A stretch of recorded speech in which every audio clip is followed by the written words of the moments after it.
الله. تحياتي للجميع وكل عام وانتم بألف ألف خير وصحة وسلامة وعافية إن شاء الله. النهاردة هقدم لكم صينية هنقولوا لا غراتا، صينية من البطاطا والبصل والفلفل الملون وقطع الدجاج الصغيرة. طبعا المكونات عندنا قطع الدجاج، طبعا كل واحد حسب عدد الأفراد اللي عنده. طبعا هذا الدجاج فيليه.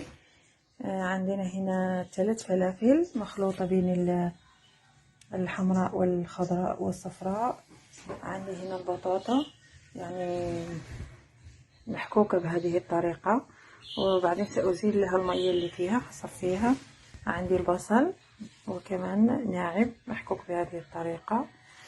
عندي هنا بيضتين و2 قطع من الجبن، وعندي هنا كزبر وبقدونس، وعندي فص واحد من الثوم، عندي كاس من الزيت، عندي شوية دقيق وبيكنج باودر. عندي هنا البهارات اللي هي كمون، فلفل اسود، ملح، بابريكا فقط. ندوزو ان شاء الله لطريقة التحضير. فوق النار طبعا هنا حطيت بصل،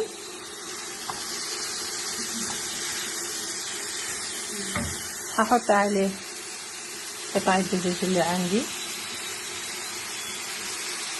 معليش اصلي بصور بايد وبحاول اشتغل بايد.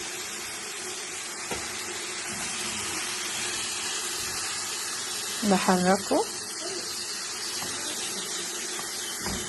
بعدين بضيف له فلفل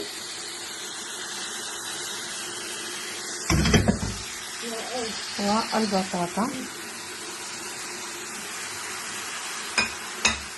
بحرك الكل واخليه لغايه ما ينزل. بعد ما ينزل هضيف عليه شويه كزبر وبقدونس وثوم، تمام، والبهارات. بعد ما تستوي ويصير قوامها بالشكل ده، طبعا شاربه الميه واللحمه مستويه هي والخضار اللي سويناها. هنيجي هنا وبحط هنا بيضتين، بحط معاهم 2 قطع من الجبن المثلث، وبحط معاهم كأس كبير من الحليب، بخلطهم كويس. بعدين برش الدقيق حسب الخليط، يعني وكأني هعمل كيكه، يعني ما عنديش نسبة دقيق تقريبا نقول لكم كأس الا ربع من الدقيق، حتى كأس صغير. هخلطه كده لاني ما فيش حد يساعدني. وهنا هحط فوق الدقيق بيكنج باودر، كيس بحجم 7 غرامات كده. هخلط الكل وبعدين نتواصل ان شاء الله. خلاص خلصت، يعني نزلت الحليب اللي خلطته مع البيض والجبن والدقيق والبيكنج باودر. نزلت الاول الخلطه تبعي اللي سويتها، حطيت فوقيها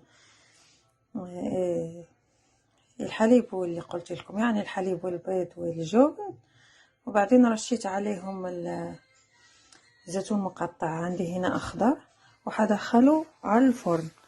وطبعا درجة الحرارة تكون يعني 180، ما تكونش يعني قوية. السلام عليكم. ها هو طبقنا لليوم كيف بيجي بعد ما طلعناه من الفرن. طبعا انا تحمر لي شوية. رافقته بهذه عصير جزر وبرتقال،